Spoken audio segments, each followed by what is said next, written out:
गलती से भी मोहिनी एकादशी के दिन ये एक छोटा सा उपाय मिस मत करना, वरना आपके घर में आने वाली खुशियां भी रुक सकती हैं।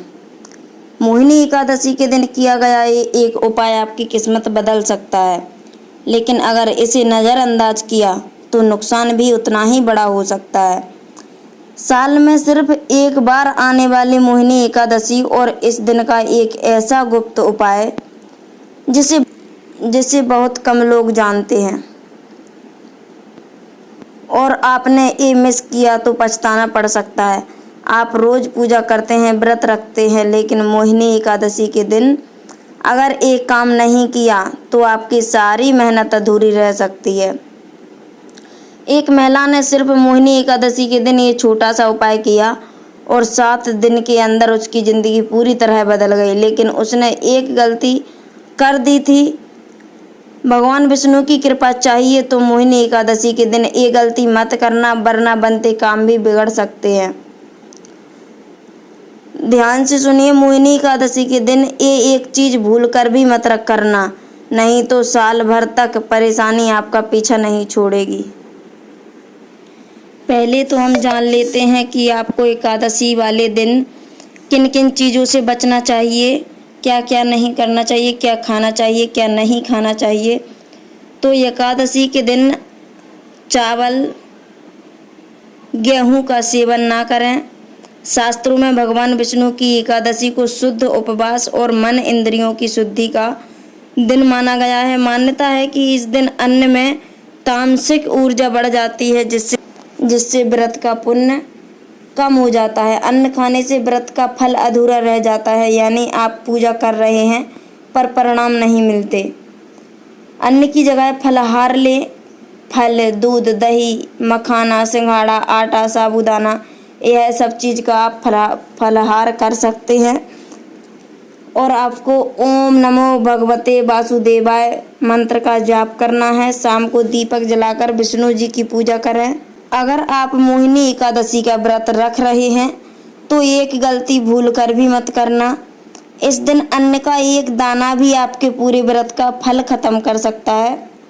जी हाँ, सिर्फ एक छोटी सी गलती और सारी मेहनत बेकार। मैं आपको पहले एक सच्ची घटना सुनाती हूँ, फिर बात करते हैं हम। एक महिला थी, सीमा नाम की। वह हर एकादशी पर व्रत रखती थी, पूजा भी करती थी, मंत्र भी जपती थी, लेकिन उसके घर में हमेशा पैसों की तंगी बनी रहती थी। एक दिन किसी बुजुर्ग ने उससे पूछा, क्या तुम एकादशी के दिन अन्न तो नहीं खाते? सीमा ने कहा, मैं तो थोड़ा सा खा लेती हूँ ताकि कमजोरी ना हो। तब उस बुजुर्ग ने कहा, यही तुम्हारी सबसे बड़ी गलती है। अगली मोहिनी एकादशी पर सीमा ने पूरी श्रद्धा से अन्न का त्याग किया, सिर्फ फलाहार लिया और पूरे दिन भगवान विष्णु का नाम जप करती रही। उसी महीने से उसके घर की स्थिति बदलने लगी, रुके हुए काम बनने लगे, धीरे धीरे उसकी आर्थिक परेशानी भी खत्म होने लगी। तो ध्यान रखिए, मोहिनी एकादशी के दिन अन्न का सेवन भूलकर भी मत कीजिए, क्योंकि कभी कभी एक छोटी सी गलती बहुत बड़ा नुकसान कर देती है। कर्ज, कंगाली, गरीबी से अगर बहुत ज़्यादा परेशान है तो मोहिनी एकादशी पर यह शक्तिशाली उपाय जरूर कर लेना। मात्र 24 घंटे में सकारात्मक परिणाम देखने को मिलता है। जय श्री श्याम, हारे के सहारे की जय। श्याम भक्तों, जैसे कि आप सबको पता है, 27 अप्रैल का जो दिन आ रहा है, जो कि कल है, सबसे प्यारा दिन आ रहा है, सबसे सर्वोत्तम एकादशी आ रही है, जिसका हम सभी श्याम भक्तों को बहुत ही बेसब्री से इंतजार रहता है। आज की इस वीडियो में हम बात करेंगे कि मोहिनी एकादशी पर ऐसा क्या करें। बाबा श्याम की पूजा के साथ साथ कुछ छोटे छोटे उपाय करने हैं, जिससे बाबा श्याम की कृपा हम पर जल्द से जल्द बने और कर्जों से मुक्ति, धन, सुख, समृद्धि सब कुछ मिले। श्याम भक्तों, कभी कभी ऐसा होता है कि कितने भी पूजा पाठ कर लो, कितने भी उपाय कर लो, लेकिन घर में खुशियों को किसी की नज़र लग जाती है। कुछ भी अच्छा नहीं हो रहा है, ना ही किसी की उन्नति हो रही होती है, ना ही किसी की तरक्की, ना ही कोई मांगलिक कार्य और ना ही कोई मनोकामना पूरी हो रही होती है। या फिर आपके घर में धन को लेकर समस्याएं बहुत विकट हो रही हैं, तो 27 अप्रैल मोहिनी एकादशी पर आपको यह उपाय ज़रूर करना चाहिए। यह उपाय करना पावरफुल है। 24 घंटे के अंदर अंदर चमत्कार देखने को मिलेगा। इस उपाय को छोटा मत समझिए, छोटा है लेकिन बहुत ही पावरफुल है। यह एकादशी बहुत ही सर्वोत्तम, हर मनोकामना को पूर्ण करने वाली, पापों से मुक्ति कराने वाली यह एकादशी है। बहुत ही चमत्कारी एकादशी है। अगर कोई भी व्यक्ति मोहिनी एकादशी पर यह उपाय करता है, विश्वास के साथ करता है ना, तो 100% उसको सकारात्मक परिणाम देखने को मिलता है। आज की इस वीडियो में इन उपायों को बहुत ही आसान भाषा में आपको समझाऊंगी और बहुत ही विविध तरीके से इस उपाय को बताऊंगी। तो एक छोटा सा रिक्वेस्ट है, वीडियो पसंद आए तो वीडियो को लाइक कीजिएगा। चैनल पर नए हैं तो चैनल को सब्सक्राइब कर लें। कमेंट बॉक्स में जय श्री श्याम, हरे के सहारे की जय ज़रूर से लिखें। श्याम भक्तों, हिंदू पंचांग के अनुसार हर माह में 2 एकादशियाँ आती हैं, एक कृष्ण पक्ष की और एक शुक्ल पक्ष की एकादशी। वैशाख मास में पड़ने वाली शुक्ल पक्ष की एकादशी मोहिनी एकादशी सभी एकादशियों से बहुत महत्व रखती है। शास्त्रों के अनुसार इस एकादशी पर भगवान विष्णु ने मोहिनी रूप धारण किया था। इस एकादशी पर पूजा पाठ और पूर्ण विश्वास के फल स्वरूप व्यक्ति की आध्यात्मिक उन्नति होती है और अंत में वह वैकुंठ धाम को भी जाता है। इसलिए इसे मोक्ष प्रदायिनी एकादशी भी कहा जाता है। यह एकादशी अपने आप में ही बहुत ही महत्वपूर्ण मानी जाती है, बहुत ही अद्भुत मानी जाती है, क्योंकि यह सभी दोष हरने वाली और सभी सुखों को देने वाली यह एकादशी है। व्यक्ति इस एकादशी का व्रत को करते हैं, सभी भौतिक सुखों की प्राप्ति होती है। अगर किसी कारणवश आप व्रत नहीं कर पा रहे हैं तो कोई बात नहीं। जिस तरीके से मैं उपाय बताने वाली हूँ, जो तरीका बताऊँगी, उसी तरह से पूजा पाठ कीजिएगा, उसी तरह से उपाय कर लीजिएगा। बाबा श्याम की कृपा, श्रीमान नारायण की कृपा और माता लक्ष्मी की कृपा से अद्भुत आशीर्वाद मिलता है, अद्भुत परिणाम मिलता है। सभी व्रतों में एकादशी व्रत को सर्वश्रेष्ठ माना गया है। इस एकादशी पर गंगा स्नान दान का भी बहुत विशेष महत्व माना जाता है, जिससे पापों से मुक्ति और पुण्य की प्राप्ति बहुत मिलती है। अगर आप अपनी वृद्धि मनोकामना पूरी करना चाहते हैं, इस दिन मन में बाबा श्याम के मंत्रों का जाप हमेशा करते रहना चाहिए। शास्त्रों के अनुसार वैशाख मास के शुक्ल पक्ष की एकादशी प्रभु को प्रसन्न करने की उत्तम तिथि मानी जाती है।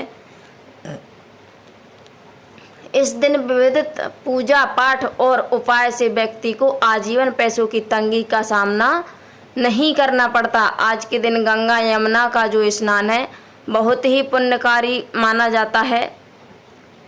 हिंदू पंचांग के अनुसार एकादशी की शुरुआत 26 अप्रैल 2026 की शाम 6:06 से ही हो जा रही है और 27 अप्रैल की शाम 6:15 पे ख़त्म हो रही है, क्योंकि हिंदू धर्म त्यौहार में उसी दिन मानते हैं जिस दिन उदय तिथि हो।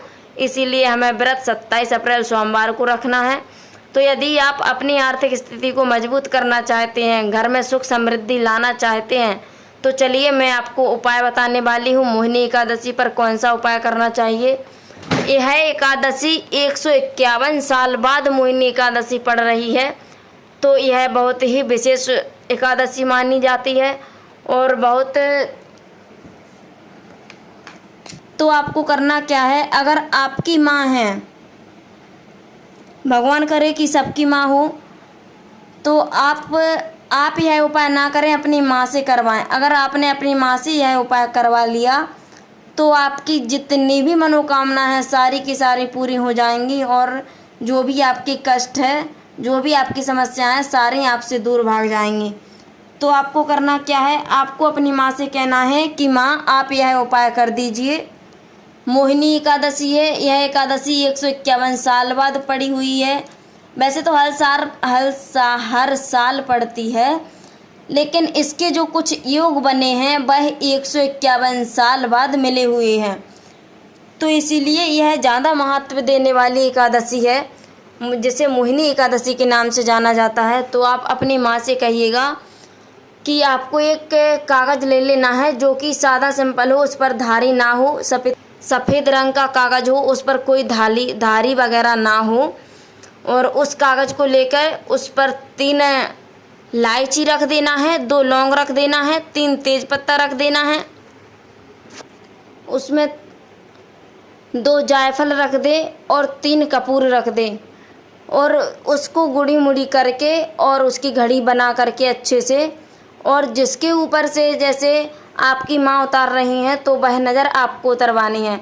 तो आपकी माँ आपके ऊपर से 7 बार घुमा करके, और जलता हुआ कंडा होता है जो कि चूल्हा वगैरह जलता है, तो उस जलते हुए आगी में वह पुड़िया जो भी उन्होंने सब मिक्स करके बनाई थी, वो सफ़ेद कागज़ को उसी में झोंक दें, और इससे देखेंगे कि आपकी सारी मनोकामनाएं 7 दिन के अंदर अंदर आपको सारी मनोकामनाएं पूरी होती हुई नज़र आएंगी। सारी मनोकामना, आपकी जो भी समस्या होगी, जो भी कष्ट होंगे, वो सब दूर भाग जाएंगे और आपकी खुशी आपके पास दौड़ कर चली आएगी। तो अपनी माँ से यह उपाय अवश्य कराइएगा, और वीडियो पसंद आए तो वीडियो को लाइक कीजिएगा। अच्छा, मैंने बोला था एक और उपाय बताती हूँ। एक और उपाय, आपको दूसरा उपाय करना है। तो आपको दूसरा उपाय क्या करना है कि आपको खाटू श्याम या विष्णु भगवान की जिसकी भी आपके पास मूर्ति है या फोटो वगैरह है, तो आपको उसको गंगा जल से स्नान कराना है, और शंख से भरकर स्नान कराते समय, नहीं तो ऐसे ही अगर आपके पास फोटो हो तो आप ऐसे ही गंगा जल से पोंछ दीजिए, नहीं तो अगर मूर्ति है तो उसे गंगा जल से स्नान करा दीजिए। उसके बाद उनको भोग लगाइए, तुलसी पत्र डालकर, जो भी भोग आपके पास हो आप वो लगा सकते हैं, नहीं तो मात्र गाय के कच्चे दूध का भी आप भोग लगा सकते हैं तुलसी पत्र डाल करके। यदि आप अपनी आर्थिक स्थिति को मजबूत करना चाहते हैं, घर में सुख समृद्धि लाना चाहते हैं, तो मोहिनी एकादशी पर पूजा के समय हल्दी लेनी है, गांठ वाली हल्दी, और 7 गांठ लेनी है, या तो 5 गांठ भी ले सकते हैं। फिर एक पीले कपड़े में इन हल्दी की गांठों को रखकर बाबा श्याम के चरणों में आपको अर्पित कर देनी है। उन हल्दी की गांठों को आपको धूप दिखाना है, मंत्र जप करना है, जिससे कि यह एक अभिमंत्रित पोटली बन जाए। उसके बाद आपको कम से कम बाबा श्याम के मंत्रों का जप कीजिए, चाहे आप विष्णु भगवान के मंत्रों का जप कर सकते हैं। 108 बार बाबा का मंत्र का जप करना है, बहुत ध्यान से सुनिएगा। धूप दीप दिखा दिया आपने, मंत्र जाप कर लिया, उसके बाद इसको अच्छे से पोटली बना लेनी है। यह एक अभिमंत्रित पोटली बन जाएगी, जो आपकी तिजोरी या धन रखने वाली जगह की जगह है ना, वहाँ पर आप इसको रख दीजिए। यह जहाँ भी पोटली रखी जाएगी वहाँ पर धन की कभी भी पैसों की कमी नहीं होगी, कभी उसमें से पैसा ख़त्म नहीं होगा। जितना रहेगा ना आगे और बढ़ता चला जाएगा। कर्जों से छुटकारा चाहिए तो कर्जों से छुटकारा के लिए मोहिनी एकादशी के दिन सुबह सुबह स्नान करना है। स्नान करने के बाद पीपल के पेड़ पर यह जाकर उपाय करना है। क्या करना है? पीपल के पेड़ की 11 बार परिक्रमा करनी है, और चौमुखी दीपक, जो चौमुखी दीपक होता है वह आपको प्रज्वलित करना है। यह उपाय आप शाम के टाइम भी कर सकते हैं, सुबह के टाइम भी कर सकते हैं, और वहाँ पर आपको कुछ ना कुछ भोग प्रसाद चढ़ाना चाहिए और चौमुखी दीपक जलाना चाहिए। 1 लोटे में आप अपने घर से मीठा जल बना के ले जाइए। सोमवार के दिन, मोहिनी एकादशी के दिन यह जल आपको सुबह के टाइम छोड़ना है, और चौमुखी दीपक जो आपको शाम के टाइम जलाना है, या तो साथ में भी आप जला सकते हैं। अगर पीपल का पेड़ बहुत दूर है आपके घर से तो उसके बाद आपको 11 बार परिक्रमा करनी है, मंत्र जाप करना है। उसके बाद आपको प्रार्थना करनी है अपनी कर्ज मुक्ति के लिए। माना जाता है इस उपाय को आपके बाधाएं जो भी हैं बहुत शीघ्र दूर हो जाती हैं। तो आप यह उपाय ज़रूर कीजिएगा, क्योंकि मोहिनी एकादशी साल में 1 बार पड़ती है, और कल का दिन जो बीत गया आपने उपाय नहीं कर पाया तो आप बहुत पीछे रह जाओगे। इसीलिए यह 2 उपाय आप ज़रूर से कीजिएगा। और फिर मिलते हैं ऐसी वीडियो के साथ, तब तक के लिए जय श्री श्याम, हारे के सहारे की जय। श्याम भक्तों, अगर वीडियो पसंद आए तो वीडियो को लाइक कीजिएगा, चैनल पर नए हैं तो चैनल को सब्सक्राइब कर लेना, और कमेंट बॉक्स में जय श्री श्याम, हारे के सहारे की जय ज़रूर से लिखिएगा। जय श्री श्याम।